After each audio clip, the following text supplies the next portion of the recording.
Elara rose before dawn, her heart heavy yet hopeful as she prepared for what should have been one of the happiest days of her life, her son Reese's wedding day.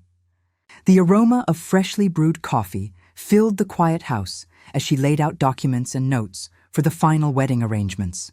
She wanted everything to be perfect, but a gnawing unease had settled in her chest for weeks. As she arranged the guest list in her small home office, she heard the faint creak of the floorboards. Reese appeared in the doorway, his shoulders stiff, his eyes ringed with sleeplessness. He wasn't dressed in the cheerful anticipation she expected of a groom. Instead, he looked burdened, older than his years. Elara. His voice faltered, unusual for her normally confident son. He stepped inside, closed the door behind him, and sat heavily across from her. With a long pause, Reese finally confessed the turmoil that had been tormenting him. "I don't think Chloe loves me, Mom." Elara froze. For months, she had pushed aside faint suspicions, telling herself it was just pre-wedding nerves. But now, hearing it from Reese himself, her heart sank. Reese explained how Chloe, his bride-to-be, had been spending an unusual amount of time with Victor, his father. Officially, Chloe claimed she was receiving financial mentoring for managing their future together, but Reese's tone sharpened as he admitted how uneasy he felt about their closeness. "She spends hours with him, Mom. Sometimes she cancels plans with me, saying Victor needed her help with something. And it's not just that. I've seen the way Dad looks at her." Elara's breath caught. "What do you mean?" Reese lowered his eyes, shame and anger flickering across his face. It wasn't the look of a mentor or a father figure. It was different. It was wrong. "I know what I saw, and I can't shake the thought that Chloe's heart belongs to someone else, and that someone might be my own father." The weight of his words filled the room like a storm cloud.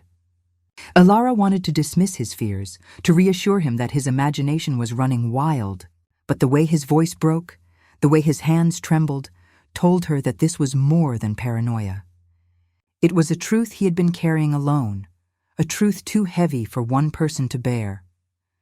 At that moment, the wedding day no longer felt like a celebration, but the opening scene of a tragedy. Elara's instinct as a mother urged her to protect her son, but she also knew that if Reese's suspicions were true, their entire family was on the brink of collapse, and this was only the beginning. The morning sun cast long golden beams across the house, making the air deceptively warm and calm. Elara, however, felt only an icy tension in her chest as the clock ticked toward 10. She had barely finished pouring herself a cup of tea when the sound of the front gate latch clicked open. Through the lace curtains, she caught sight of Chloe, her soon-to-be daughter-in-law, stepping briskly up the pathway, clutching a folder in her hand. Chloe wore the polished smile of someone pretending to have everything under control.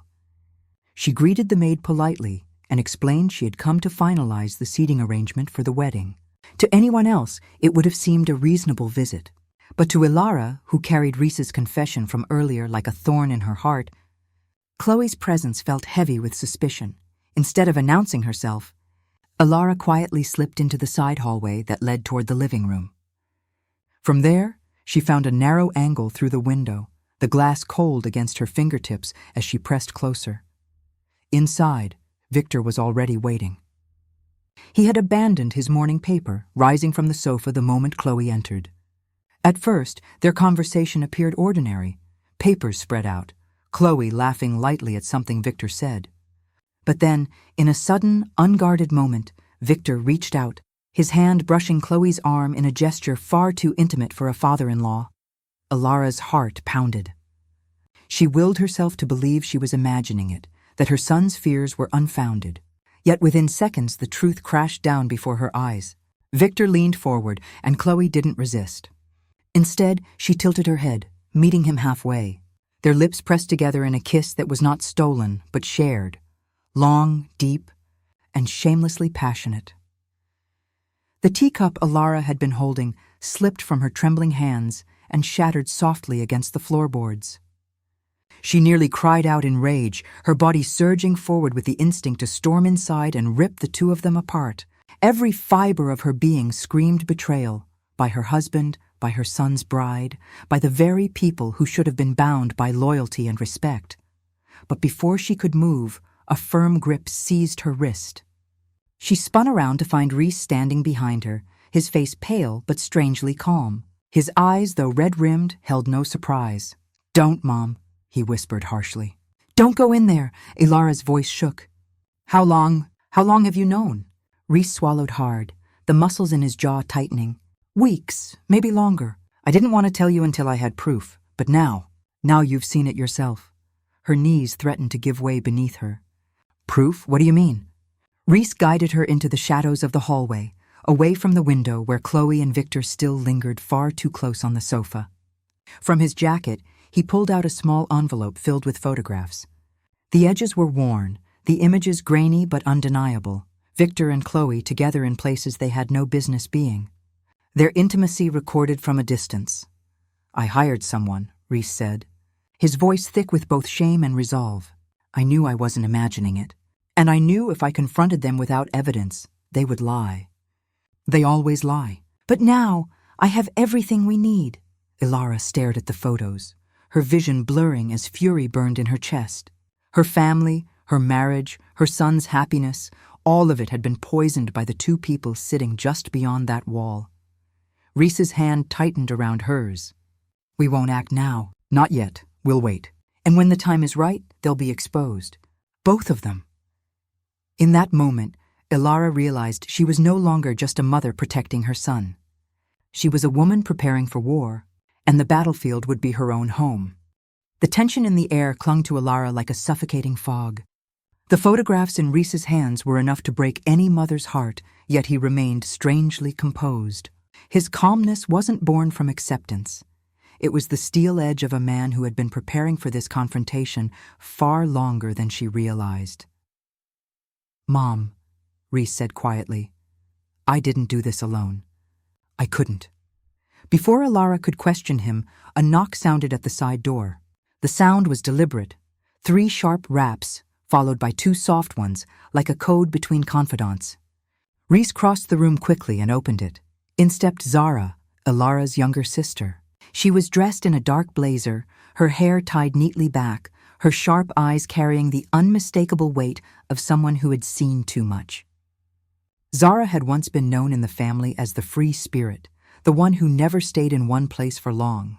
But what few knew was that those restless years had been spent in private investigation, tailing unfaithful spouses, dishonest business partners, and corrupt officials.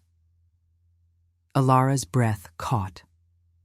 "Zara, you're involved in this?"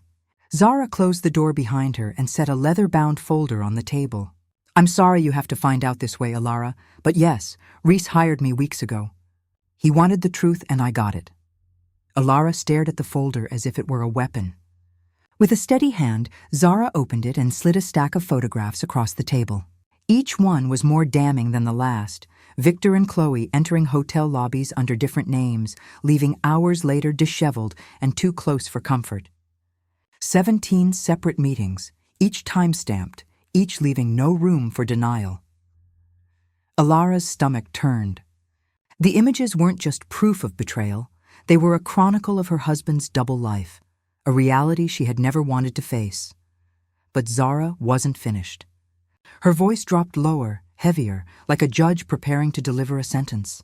"Chloe isn't the first. She's just the latest." Elara's eyes widened, but Zara continued, relentless.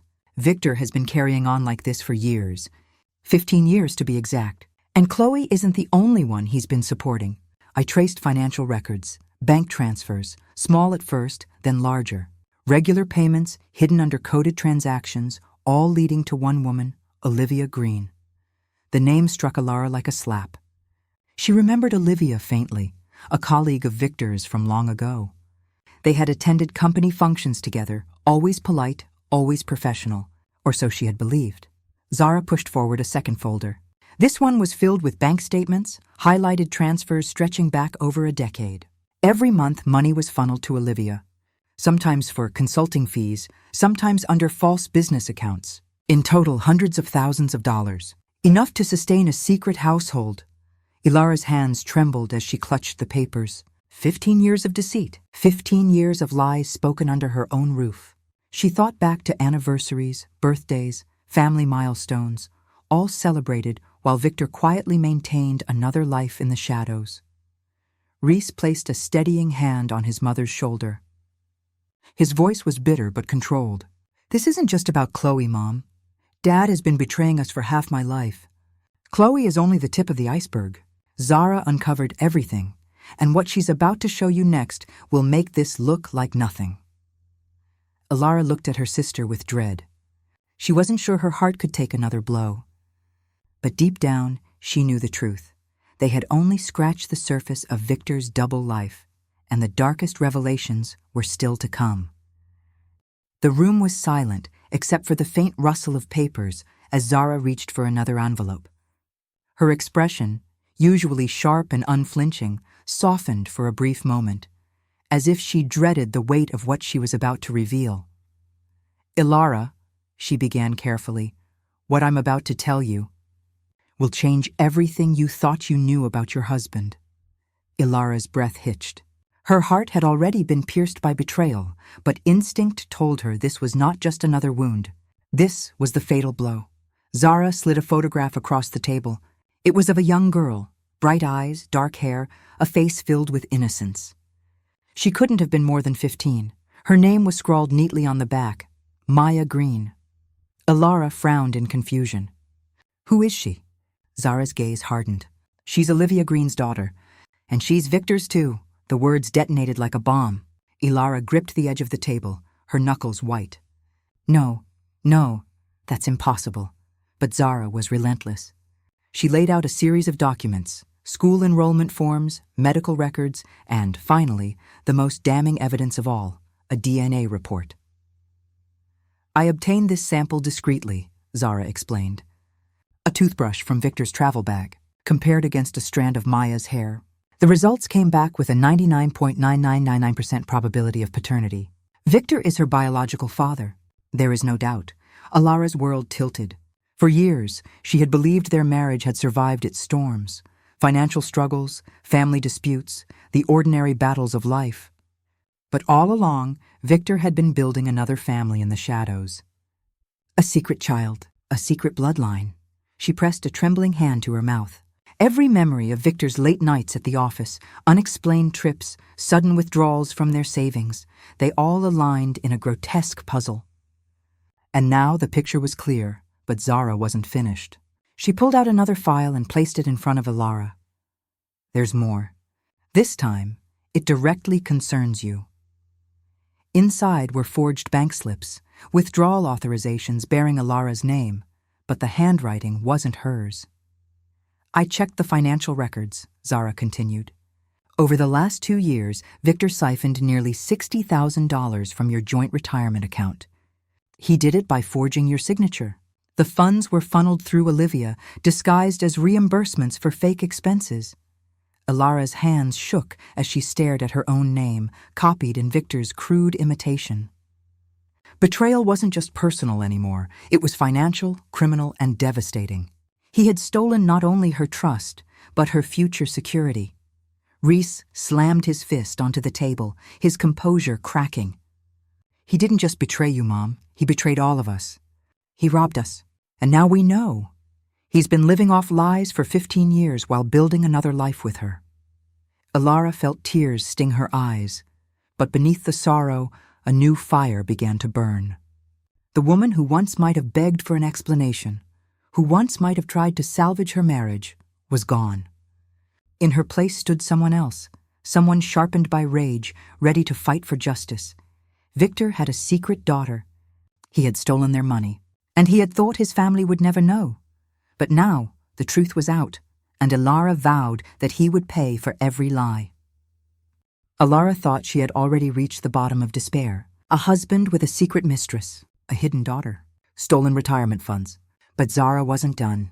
When she opened the next folder, the very air in the room seemed to tighten, as though the walls themselves braced for the next revelation. "This isn't just about Victor," Zara said, her voice cold, measured. "Chloe isn't the victim here. She's just as poisonous." "Maybe worse." Elara's heart sank. "What do you mean?" Zara spread out documents on the table.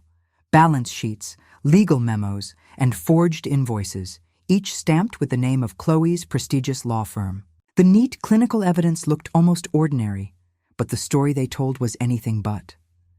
She embezzled, Zara explained, tapping one of the files. More than $200,000 over the past year. She created fake invoices, false expense reports, and even manipulated client reimbursements. Every penny siphoned directly into personal accounts she kept hidden under shell companies. Reese stared in disbelief. She's been stealing from her own firm? Not just stealing, Zara corrected grimly. She's been careful, strategic, almost brilliant in her deception. That's why no one noticed yet. But once these files reach the right hands, her entire career will be in ashes. Elara tried to speak, but her throat felt tight, strangled by the sheer scale of corruption. Chloe wasn't simply betraying Reese emotionally. She was a criminal mastermind, weaving lies in every corner of her life. And then came the cruelest twist of all. Zara slid forward a separate set of papers, receipts, wire transfers, and handwritten notes. Victor thought he was clever, Zara said. He funneled money from your retirement fund, and when Chloe whispered about a golden investment opportunity, he believed her. She told him there was a lucrative real estate project, something exclusive, something only insiders could access. He handed her everything, tens of thousands, maybe more. Elara's chest clenched, and there was no property. No investment, nothing but a fabricated scheme Chloe used to drain him dry. For the first time, Reese let out a bitter laugh, humorless, broken. So, not only did she destroy me, she conned my father too. The two of them thought they were running around behind my back, but all the while she was using him like a piggy bank. Elara's hands trembled with fury. She played both sides, seduced my husband, betrayed my son, robbed her own firm, and stole from Victor himself, all while pretending to be a bride-to-be. Zara nodded grimly. Chloe is dangerous. She's not just an unfaithful fiancée, she's a predator. And she's left a trail of evidence so damning that when this all comes to light, she won't just lose her wedding. She'll lose her career, her freedom, everything. Elara looked from Zara to Reese. The betrayal that had begun as whispers of infidelity had grown into something monstrous. A network of lies and crimes stretching from her marriage to her son's future. But even in the chaos, a strange sense of clarity began to settle over her. For the first time, she saw the path forward, not one of quiet endurance, but of deliberate retribution. Victor and Chloe thought they had the upper hand. They believed their secrets were buried deep, their sins invisible. But soon, they would learn that nothing hidden stays hidden forever, and when their fall came, it would be absolute. The night before the wedding, Elara sat alone in her study, the glow of a single lamp casting long shadows across the room. On the desk lay piles of evidence, photographs, bank records, DNA results, forged documents. Each sheet of paper was a fragment of betrayal, and together they formed a weapon sharper than any blade. Her hands rested on the files, but her mind was elsewhere.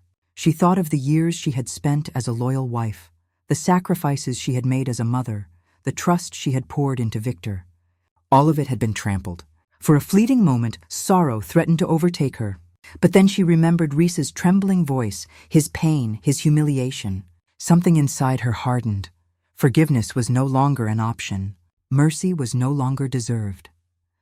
When Reese entered the room, his face pale but determined, she saw a mirror of her own resolve. He laid out the final steps of the plan with a steady voice. No private confrontations, he reminded her. If we face them alone, they'll twist it, deny it, turn it back on us. But in front of everyone, before witnesses, there will be no escape. Their lies will collapse under the weight of the truth. Elara nodded slowly. So the wedding goes on. Yes, Reese said, his eyes cold with a son's righteous fury. The wedding will be their stage, their downfall. They'll expect celebration. Instead, they'll walk straight into ruin. Together they reviewed the order of attack, adultery, photographs of Victor and Chloe in hotel lobbies, time-stamped and undeniable. Forgery and theft, retirement fund documents bearing Elara's forged signature. The money trail leading to Olivia Green. The secret daughter, Maya's photograph. School records and the DNA test confirming Victor's betrayal. Chloe's crimes.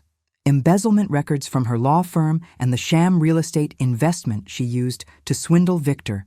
Each piece of evidence would be revealed in sequence. Methodical and devastating. The morning of the wedding arrived. The house buzzed with music, chatter, and the rustle of silk dresses, but beneath the polished veneer lay a storm waiting to break. Elara moved through the guests with an icy calm, every smile she offered hiding the fury beneath. As the ceremony began, Victor stood tall, his hand on Chloe's back, playing the role of the proud father-in-law. Chloe, radiant in her gown, smiled as though nothing could touch her. To the crowd, it was the picture of happiness. To Elara and Reese, it was the mask of corruption. When the officiant asked if anyone objected, silence hung in the air. It was Elara who stepped forward, her voice steady, cutting through the room like glass. "I do." Gasps rippled through the guests. Victor's smile faltered. Chloe's hand twitched nervously at her side. Then, slowly, Elara laid the first photograph on the altar for all to see. Victor and Chloe in an embrace no father-in-law should ever share. One by one. The files followed. Forged documents, bank transfers, DNA reports, embezzlement evidence. Each revelation struck like thunder, stripping away their facades until Victor and Chloe stood naked in their disgrace. Whispers turned to outrage, shock turned to condemnation. Family, friends, colleagues, every witness became a judge, their faces twisted with betrayal and disgust. Victor's voice broke as he tried to protest, but the evidence spoke louder than any denial. Chloe, pale and trembling, realized too late that her carefully built empire of lies had collapsed in an instant. Elara and Reese stood side by side, not as broken victims, but as executioners of truth. Their enemies had chosen the wedding as their playground of deceit. Now it had become their stage of ruin. And as the world around Victor and Chloe crumbled, Elara finally felt it. The satisfaction of justice served, and the bitter, perfect taste of retribution.